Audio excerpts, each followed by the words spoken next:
తెల్లవారుజాము అయిపోయింది. ఇంకా 5 గంటలకే ఆ 153 గొప్ప చేపలు పట్టినట్లుగా బైబిల్ గ్రంథం తెలియపరుస్తుంది మనకి.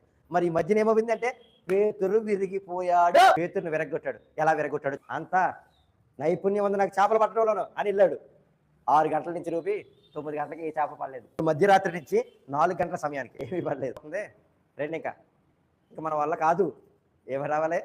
ఇక మన వల్ల కాదు, ఇక నేనేమి చేయలేను అని వల కట్టుకొని పోతున్నప్పుడు ప్రత్యక్షం అవ్వడు. నీ జీవితంలో కూడా ఆ సమయాన్ని చూస్తావో అప్పుడు దేవుడు ప్రత్యక్షం అవుతాడు. బిడ్డ పాఠం ద్వారా నేర్చుకోవాలా, దేవుడు నేర్పిస్తాడు. ఇంకా నేను అయిపోయిన ప్రభువా, విరిగి కొట్టబడాలి మనం. నా వల్ల ఏం కాదు నాయన, నా వల్ల ఏమీ కాదని విరగొట్టబడాలి. మోషే 40 సంవత్సరాలకు విరగొట్టబడ్డాడు. యాకోబు విరగొట్టబడ్డాడు. నా వల్ల కాదు ప్రభువా, యాకోబు విరగొట్టబడ్డాడు.